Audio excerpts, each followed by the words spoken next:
പുതിയൊരു വീഡിയോയിലേക്ക് എല്ലാവർക്കും സ്വാഗതം. ഇന്നത്തെ വീഡിയോ ഒരു സ്പെഷ്യൽ വീഡിയോ ആണ്. ഇതിനകത്ത് നമ്മൾ കാണാൻ പോകുന്നത് പോണ്ടിച്ചേരിയിലെ ജിപ്മർ മെഡിക്കൽ കോളേജിലെ ഒരു മെഡിക്കൽ പ്രൊഫഷണൽ സ്വന്തമായി വീട്ടിൽ ഇൻസ്റ്റോൾ ചെയ്ത 1 kVA സോളാർ ഇൻവെർട്ടർ സിസ്റ്റമാണ്. ഇതിനകത്ത് 2 സ്റ്റാൻഡാണ് ചെയ്തിരിക്കുന്നത്. ഈ 2 സ്റ്റാൻഡും ഹെവി ആയിട്ടുള്ള കോൺക്രീറ്റ് വെച്ച് ഫിക്സ് ചെയ്തേക്കാണ് വീടിൻ്റെ റൂഫിൽ. എന്നിട്ട് സോളാർ പാനലിൻ്റെ 2 വശവും ഈ 2 സ്റ്റാൻഡിലാക്കി M8 ബോൾട്ട് വെച്ച് ഫിക്സ് ചെയ്തേക്കാണ്.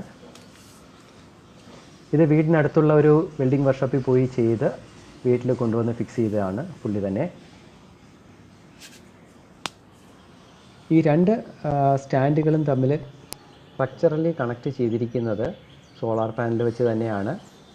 ഈ സോളാർ പാനലിൻ്റെ ഒരറ്റം ഒരു സ്റ്റാൻഡിലും മറ്റേ അറ്റം അടുത്ത സ്റ്റാൻഡിലും കണക്ട് ചെയ്തിരിക്കുകയാണ്.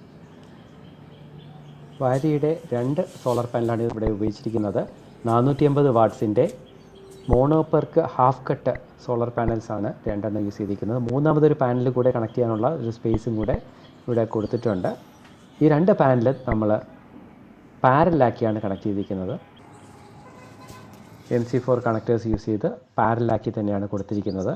കാര്യം ഇതിൻ്റെ MPPT ചാർജ് കൺട്രോളറിന് മാക്സിമം VOC 60 വോൾട്ടാണ്. 6 mm² AC വയർ തന്നെയാണ് ഇവിടെ ഉപയോഗിച്ചിരിക്കുന്നത്. കഴിഞ്ഞ നമ്മുടെ ഒരു വീഡിയോയിൽ നമ്മൾ കേബിളും DC കേബിളും തമ്മിലുള്ള വ്യത്യാസം വിശദമായിട്ട് നമ്മൾ നോക്കിയിരുന്നു. ഈ കേബിള് ഒരു PVC പൈപ്പിനകത്തൂടെ തന്നെയാണ് കയറ്റി വിട്ടിരിക്കുന്നത്. ഇവിടെ കുറച്ച് പോർഷൻ ഇനിയും കവർ ചെയ്യാനുണ്ട്. എന്നാൽ വീടിനകത്തേക്ക് വെള്ളം കയറാതിരിക്കാൻ വേണ്ടി ഒരു പ്ലാസ്റ്റിക് ഒക്കെ കവർ ചെയ്തിട്ടുണ്ട്. ഇതിൻ്റെ പ്രധാനപ്പെട്ട എല്ലാ കമ്പോണൻസും ആമസോണിൽ നിന്ന് ഓൺലൈനായിട്ടാണ് വാങ്ങിയത്. പിന്നെ കുറച്ച് കേബിളൊക്കെ ലോക്കലായിട്ട് വാങ്ങി.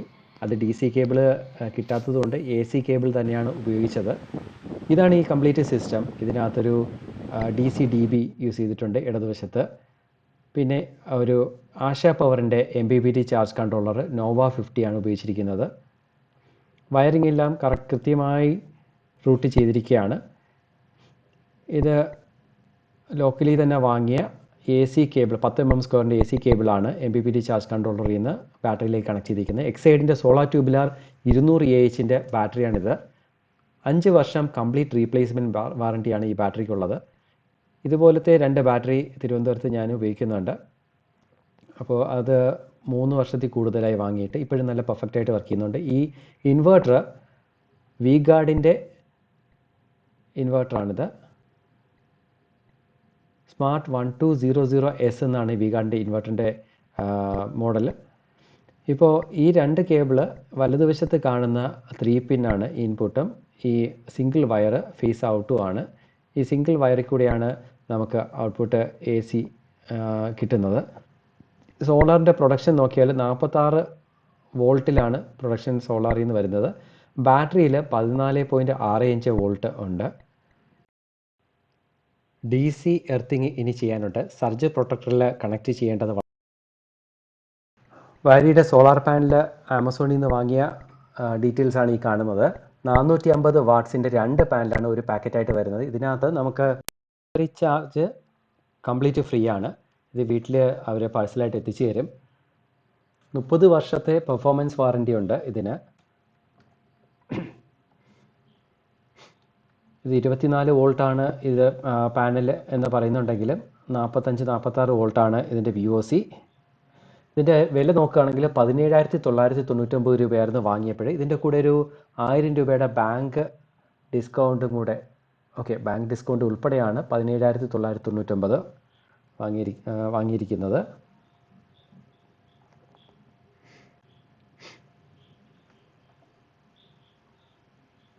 ഇനി നമുക്ക് ഇൻവെർട്ടർ നോക്കാം. ഇൻവെർട്ടറും ആമസോണിൽ നിന്ന് തന്നെയാണ് വാങ്ങിയത്. ആമസോണിൽ നിന്ന് V-Guardൻ്റെ ഇൻവെർട്ടർ നമ്മൾ ആമസോണിൽ നിന്ന് വാങ്ങിയാലും അത് ഡെലിവറി ചെയ്യുന്നതും സപ്ലൈ ചെയ്യുന്നതെല്ലാം V-Guard തന്നെയാണ്. 8,500 രൂപ അടുപ്പിച്ചാണ് ഇതിൻ്റെ വില വന്നിരിക്കുന്നത്. V-Guard smart pro 1200S 1000 VA ഇൻവെർട്ടറാണ്. 800-850 വാട്ട്സ് വരെ നമുക്ക് ഇതിനകത്ത് ലോഡ് ചെയ്യാൻ കഴിയും. ഇതിൻ്റെ കൺട്രോള് കൂടുതലും മൊബൈൽ ആപ്പ് കണക്ട് ചെയ്താണ് നമുക്ക് ചെയ്യാൻ കഴിയുന്നത്. മൊബൈൽ ആപ്പ് ബ്ലൂടൂത്തിലൂടെ കണക്ട് ചെയ്യാം. ഇത് ഓൺലൈനായി കമ്പനിയുടെ വെബ്സൈറ്റിൽ ഒരു കംപ്ലയിൻറ്റ് രജിസ്റ്റർ ചെയ്ത് കഴിഞ്ഞാൽ, ഇൻസ്റ്റലേഷൻ്റെ ഒരു കംപ്ലയിൻറ്റ് രജിസ്റ്റർ ചെയ്ത് കഴിഞ്ഞാൽ റെപ്രസെൻറ്റേറ്റീവ് നമ്മുടെ വീട്ടിൽ വരും, ടെക്നീഷ്യൻ. എന്നിട്ട് ഇത് ഇൻസ്റ്റാൾ ചെയ്ത് വേണ്ട സെറ്റപ്സ് എല്ലാം ചെയ്തു തരും. അത് മിക്കവാറും 1-2 ദിവസം എടുക്കുമെന്നാണ് അറിയാൻ കഴിഞ്ഞത്. ഇനി അടുത്ത് നമുക്ക് DC-DB ഒന്ന് നോക്കാം. DC-DB പ്രത്യേകിച്ച് സെപ്പറേറ്റ് കമ്പോണൻസ് വാങ്ങി അസംബിൾ ചെയ്യുന്നത് കുറച്ചുകൂടെ എക്കണോമിക്കലായിരിക്കും. പക്ഷേ ഒത്തിരി സമയം എടുക്കുന്നത് കാരണം പുള്ളി ഒരു DC-DB തന്നെ വാങ്ങി. 2-in 1-out DC-DB ആണ് വാങ്ങിയിരിക്കുന്നത്. 2-in 1-out വാങ്ങാനുള്ള കാരണം എന്ന് വെച്ചാൽ നമ്മൾ 2 പാനലും കൂടെ പാനലിൻ്റെ അടുത്ത് വെച്ച് തന്നെ പാരലാക്കി കൊടുത്തു. രണ്ടും പാരലാക്കി കൊടുക്കുമ്പോൾ ഏകദേശം 20 ആംപിയർ തന്നെ അതിൻ്റെ ഔട്ട്പുട്ട് വരുന്നുണ്ട്. പക്ഷേ 1-in 1-out കെൻബ്രൂക്കിൻ്റെ DC-DBക്ക് 16 ആംപിയറിൻ്റെ ഫ്യൂസേ ഉള്ളൂ. അത് കാരണം ഈ 2-in 1-out വാങ്ങി എന്നിട്ട് 2 ഫ്യൂസും കൂടെ പാരലാക്കി കൊടുത്തിരിക്കുകയാണ്. ഇത് കണക്ട് ചെയ്യാനുള്ള MC4 കണക്ടറും പുള്ളി തന്നെ വാങ്ങി സോൾഡർ ചെയ്തെടുത്തതാണ്. ഇനി നമുക്ക് ഇതിൻ്റെ പ്രൊഡക്ഷൻ ഒന്ന് നോക്കാം. പോണ്ടിച്ചേരിയിലാണ് ഇൻസ്റ്റാൾ ചെയ്തിരിക്കുന്നത് ഈ സിസ്റ്റം. ഇപ്പോൾ സാമാന്യം വെയിലുള്ള ദിവസം ഈ 2 പാനലിൽ നിന്നും കൂടെ 20 ആംപാണ് ഔട്ട് വരുന്നത്.